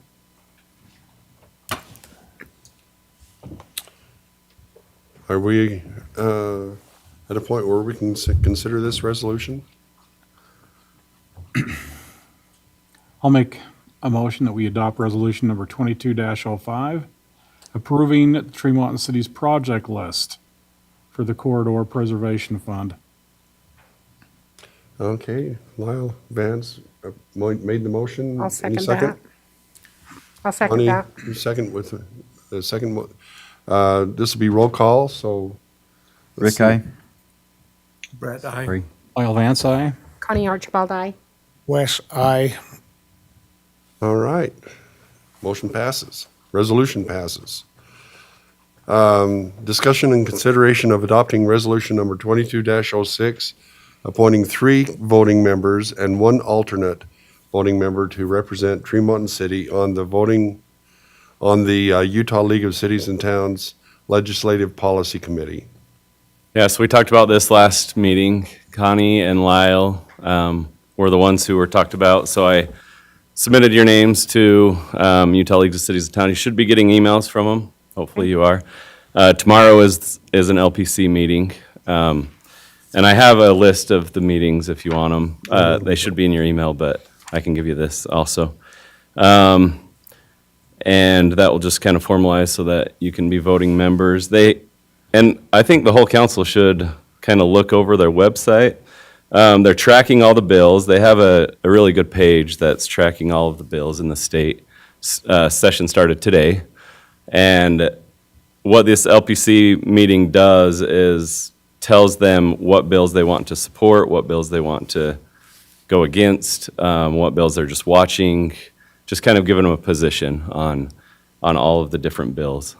Can that be added to our emails boxes, That's even what I though was we're gonna not say. voting? Can you send us that link? Yeah, I'll forward everybody the email right now. And even though you're not voting, I think you can log on and watch the LPC meetings. But then Is that? tomorrow at what's the 19th, 11 a.m. Okay. And yeah, there's a remote link, or you can go down to the Salt Palace Convention Center. But I will. Kind of a Zoom sort of a thing, or? Okay. Yep. So the 3 voting members are Lyle Holmgren, Connie, and Sean, and then I was an alternative. So. Okay. Any more questions for Mark on that? Okay, we'll entertain a motion on our resolution number 22-06, appointing 3 members to and an alternate to the League of Cities and Towns Policy Committee. I'll make that that motion to adopt resolution number 22-06. I'll second. Moved and seconded. Lyle Vance made the motion, and Rick seconded the motion. Roll call. Rick, aye. Brad, aye. Lyle Vance, aye. Tony Archibald, aye. Wes, aye. Motion passes. All right, discussion and consideration of approving a major special event permit for Bruce. Here's your opportunity, Bruce. For Bruce Jepson's Mugs and Bananas Drag Night, held on Saturday, June 4th, 2022. Okay, Zach. Hello, council. Recently, we received an event application for an event that we have hosted in the past from a community member. When it comes to the difference between major events or minor events, a yard sale in the park, some of those little things that do not affect everyday life or close the street or can affect a business, those kind of things are considered minor events. When we have to do some of those things that can put a strain on our resources and different things, then we consider those a major event. The major events we do bring before the council for their approval, and either approval or denial will send a letter out to the event applicant for that. A little bit of history from this event. We have hosted it several times before. It's been approved. In 2017, Bruce came to the city after previously hosting it and got the approval. And, it brought in several hundred, if not thousands, of people into the community. So it is a major event that was associated with a burnout and just cars driving up and down Main Street and a lot of people around. So it does affect some of the everyday life of some of the business and different things. But the Parks and Recreation Department does think it's a great event that adds to the community and adds to the things that go on here. I'm going to invite Bruce to come up and explain a little bit about this year's event and answer any questions that you guys may have. Yeah, I'll do that. So Bruce, you want to come up?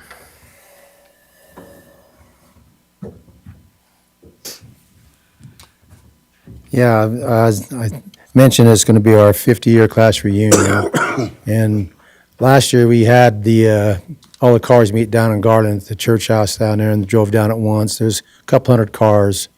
Most I've ever had here is 225 at one time, counting and everything. So it's growing a little bit more all the time. I get more people calling me about it and stuff. So is there something that you guys want more that's happened that you can think of or anything? Or the theme of it will be is where were you in '72? That'd be kind of the theme. So, and I've got guys from as far as Reno coming sometimes, and St. George, and a lot of people are from all over their country. And what I'm going to do is in the cars across the street, I'm going to have them park where in the natatorium over there, that parking lot, why we have our reunion across the street outside there. You know, eat outside is a lot better than inside. So those cars will be driving around, and then I have some old 60s music playing there. But in the cars, each one of the cars, I'm going to have a little paper like a car show, and I'll have what your name is, where you graduated from, what year, and what your car is. So guys from California, got Wyoming, got all over the place. It won't just be from our class, but it'll be for the whole kind of it's going to be what do you want to say, a class reunion drag night, more or less, too. So it's going to be guys from all over the place, and they'll have it in your window. So if some people want to go look at the cars, they're going to have a little sticker will be in the window there, and it'll be about that big. I'll have those made up and everything, and so it's kind of cool because I've got guys from all over, and even old guys, older than me even, that comes and does it and everything. They're in their 80s and stuff, so they call me at it and ask me about it and that. Yeah. But if there's anything that we can do to make it better, just let us know. I talked to all the guys. I've talked to Brent Rupp. He's on board and everything. I talked to Sean. He owns those storage sheds over there so we can park the cars back in there, and he says everything's fine there. I talked to the parts store, tire store, and all that auto body and everything. They're all on board with it. I haven't talked to Micah Capner yet because sometimes I have parked some cars over in there before it was the bank there. So, but Micah was good with it last time, so I'm trying to park some of the cars over there too. And as far as the police and everything, we worked it out last year. It's better to have them the blocks wide in the front and narrow in the back. That way nobody crowds out. And then we have the caution tape. Oh, I talked to Mike Knorr too. And probably he'd be talking with Wes, I'm sure, but in the fire department, we'll have 3 guys on each side, man. And it was really good last time. Nobody got across there. It was actually best it ever had been before. So, and then just common sense stuff will do and everything. The band will be the same place it always has been. And there's another little thing. There's another little rock band. I went up and there's a guy up on the hill in Marble Hills. He's got his daughter and there's 4 kids. And I went up and listened to their band here during the summer. They had because he's got old cars and everything. They were kind of cool. They were like 2 girls and 2 boys and playing rock music, playing 60s stuff. In fact. It was pretty cool. So I might even have a warm-up band too, to involve the younger kids because they're still high school kids in that. So that's kind of what I want to do is, just kids don't get to do what we used to do. So, and I'm still a kid, so. So what time? Well, it'll probably started at about 7. What'll happen is our reunion, I'm on the committee with our class reunion too, so we'll probably start around 6 o'clock to eat, 6 to 8 be outside. The cars will meet at the natatorium at 5:30 to 7. And I have a guy that brings sloppy joes or beef sloppy joes for those guys and baked potatoes and everything, so they have something over there too. But I'd rather be over there than my reunion, to be honest with you. But anyway, and then about 7 o'clock, all the cars will leave and drive uptown. They'll drive Main, and some will get parked. And also the release form, I had that written up by an attorney. It's written up that the only ones that sign that is the ones that do burnouts. And nobody does that unless they sign that, okay? And they don't go faster than 15 miles an hour. They don't go longer than 30 feet. And we have guys on both ends with the flags and everything. They've been really good. We drill the heck out. Rio drills them up before they even get started in there. You get her head in their car, and they're all good with it. So, and they really are. And we had one kid come from down in Kaysville. I talked to him just before he did a burnout. And he said he just saw it on Facebook. And he says he'd never seen anything like that. And he brought a truck up there, and it was pretty good. You know, it was an old truck and everything. And he was a young kid, and he come up and did a burnout in the drag main. I talked to him. He enjoyed it. He said he couldn't wait till next year. Well, I said it'll be up in Preston, but I thought I changed my mind. It's here this year. So. But is there anything else, you guys, that we could do to make it better? And I heard it was a hit. Oh, it is a hit. it's pretty good. We need more room is what we need. Yeah. And I don't know where we'd find it, but we need more Yeah. room for it. You know, when we moved it back a little farther down, a little bit farther south, it made a lot of difference. And we did, one year we had bleachers there. That was a mistake because they take a lot of room up and people can move around. And it was better last year though, Wes. It was a lot better. It was. But anyway, we can maybe move a little bit farther too, to the south, not a lot farther. That gives more people up in there. So, and also, I had Ryan Olson come in with the strawberries and stuff. Okay, if there's any kids that need something for make some money or something to have around there, that'd be good. You know, because there's water. I know that Bill Myers' grandkids come out there and had a little thing, and they did really well. I told them this time, make sure they're out where they can see them, because nobody knew they was there, selling water and candy bars and a few things. So this is nonprofit. It costs us money to do this. I'm not complaining. I love it. So we just want to make sure that if there's somebody that want to make a fundraiser or something going on, it'd be kind of cool. It'd be fine. You know, I mean, if it's already with you guys, so. But Did we cross like- any kind of a legal thing with licensing and all that with them selling versus a food truck or something like that? You know, if it's a child under a certain age, and I'd have to look at the state code, they're essentially exempt from business licensing.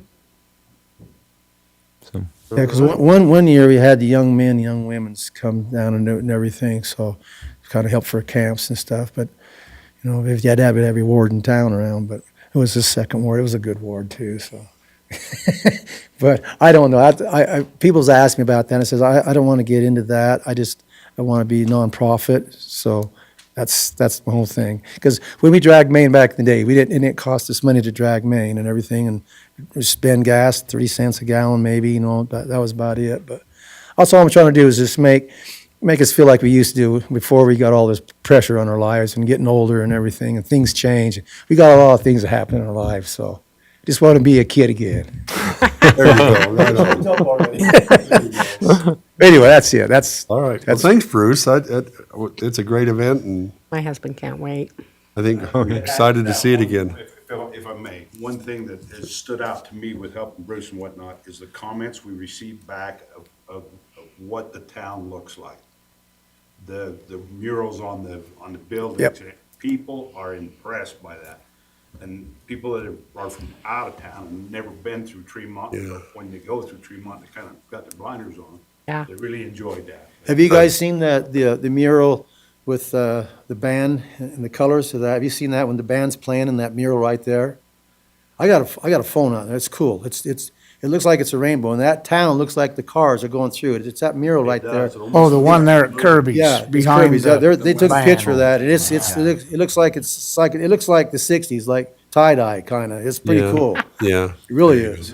That's Lindsay walking across the street, so. Jay. So anyway, yeah, that is a good point. People really think that's pretty great. But Yeah. It's awesome. All right. Let's see what we can do here.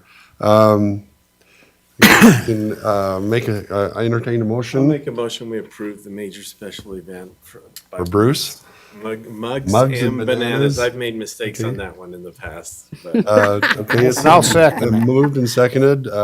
Brett made the motion, and Lyle Vance seconded it. All in favor? Aye.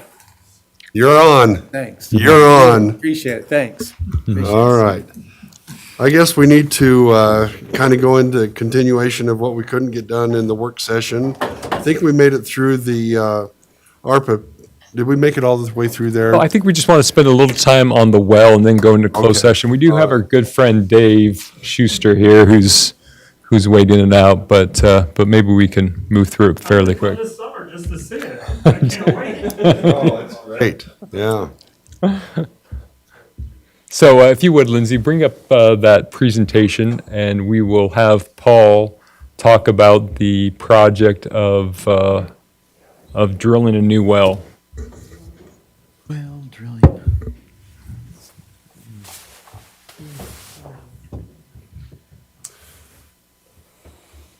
Well, you see you see the numbers there. This is if we were to pick a property, pick a place, and explore a well.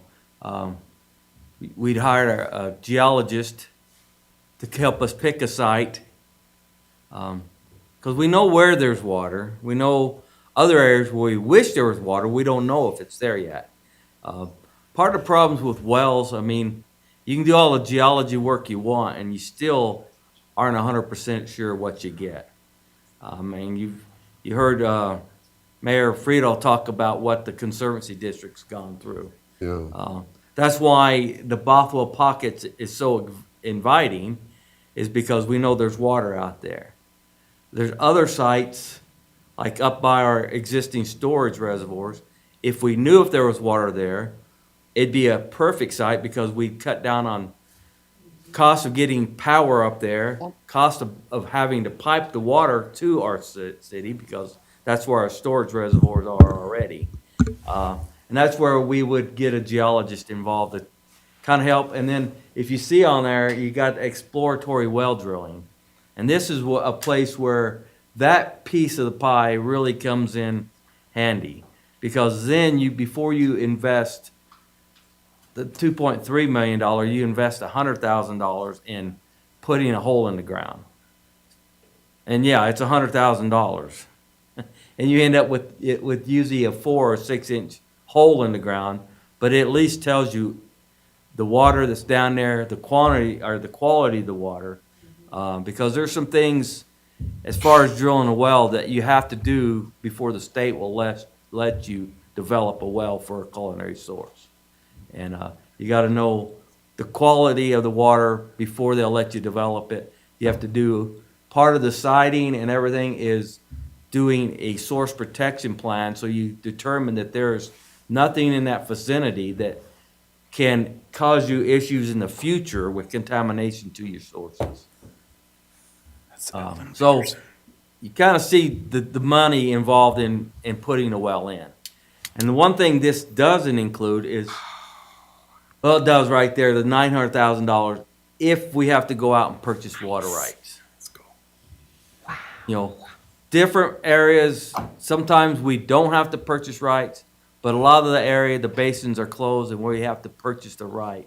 And so out in the Bothwell Pocket, for example, or some of those other areas where there's existing wells that may be for sale, really what we're buying is the water rights existing there, because all those wells have been developed for secondary or irrigation purposes, so they don't even meet the standards for the drinking water. And so we'd have to either recondition the whole well, which gets pricey, or drill a new well, which is usually what cities end up doing, because then when they drill the new well, they have it developed for the future growth and to handle all the possibilities of contamination right up front. Well, I mean, there was talk a little bit before about, working it out with the Conservancy District of trading, irrigation water for culinary water. I mean, did those talks ever happen? Yeah, we've had those talks, and they're open for it. It's just coming up with the source, and I think we have some discussion in a closed session that will help further some of those discussions. Okay. But they are open for those kind of discussions because they have need for irrigation water, for the sod farm, where we have need for more culinary. But the problem with the Conservancy District, and that's one of our problems everywhere, is their pipeline is about to the max. And so we need a bigger pipeline across that valley. Theirs is existing 10-inch. For every 2 inches you go up in pipe size, you double the flow capacity in that pipe. And so we need at least a 12-inch across that valley. And we've talked about, even with them when we were doing those discussions, that maybe a pipeline is something we joint venture with them in the future for, because they need to get more water on this side of the valley as they grow their system, just like we need to get more water to Tremont if we bring water out of the Bothwell Pocket. So, Okay. and like I said, we're gonna go into a closed session, right, John? Yeah, we'd Where like we can to. discuss some of those costs and some of those options a Yeah. little further. Just as a point of clarification too, you see the total cost there being $2.6 million. And then you see city's matching amount and the grant fund request. So the state legislature put some ARPA funds, I think it was upwards of $42 million that they made available to state agencies to apply for. There was $1 billion in requested projects. And you could see how competitive it was. And Tremont City was, project did not get funded. I think they might even, through this legislative session, open up some additional ARPA funds from the state that they would put to make available to local governments because they saw such an overwhelming, submission of projects. So that's why you see those funds. So I just wanted to acknowledge Chris, put this together and worked and sought after those funds for the city's benefit. It was just so competitive. Yep. So you're still hopeful? No, we've been notified, that we did not get funded for, for this round. But Yeah. yes, Yes. yeah, we would certainly try again Okay. if the opportunity presented Okay. itself. Absolutely. Okay. So any questions on that? Before we go into a closed session, I think Mark has maybe a 3-minute report on the mosquito abatement. Is that true? Okay. So let's see, David Jones, is that who's currently been on it? David Jones has currently been on the Mosquito Abatement Board. I think he's served 2 terms. It's a 4-year term, and he served 2 of them. And he is done with it. So we reached out to the Mosquito Abatement Board, and typically an elected official will be on the board, but their meetings are on Tuesday nights, and the first Tuesday night of the month, and so they conflict with city council meeting. So they need a replacement from the Tremont area. And we put a ad out in the paper, didn't get any requests to be on it.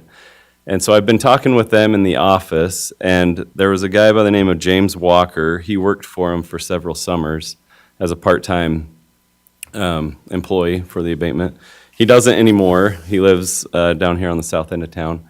And they said that, they'd be thrilled if he was the representative for Tremont City because they know him already. He kind of knows mosquito abatement. And then we could work with him and get reports and updates from him. I talked to him today. He talked to his wife.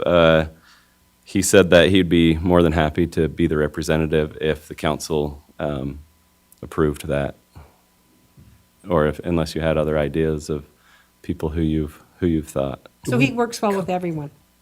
This David Walker, he would, yeah. I don't know him. I had one 5-minute conversation with him today. But he worked there, and he knows the chairman of, is it the chairman of the abatement, and also the secretary, and they both have high remarks for him. So Can we compensate him in any way? we don't, but they do. They compensate him for going to meetings. They pay for training once a year, and So anytime he spends time out doing mosquito abatement stuff, he does get compensated for it. Oh, good. Maybe I should ask the question. Yeah, go for it. Does he post a lot on Facebook? Like I said, never heard of him before they asked me. No, that's good. It's a very good We'll question. do a social media background check on him. So you want me to reach back out to him and, okay. I think what do y'all think? Appreciate that, yeah. And so we'll formalize it next meeting as well. Appreciate somebody willing to serve. Yeah. Thank you. Absolutely. Yeah. And they're excited about having him serve, so that's even better, so, Good. yeah, good deal. All right. Should we How do you want to handle this? Should we just try to go into closed session I and mean, I wrap this up? I and then appreciate Dave's finish patience out the meeting? because I don't think we can jump to the RDA meeting and still have this meeting open. So I think we need to finalize and finish this meeting before we do the RDA, which is the meeting Dave will give a report on. So Okay. if you can hang tight for a little bit out and, okay. So should we go into closed session then? You know, I think I would suggest that unless there's. Zach?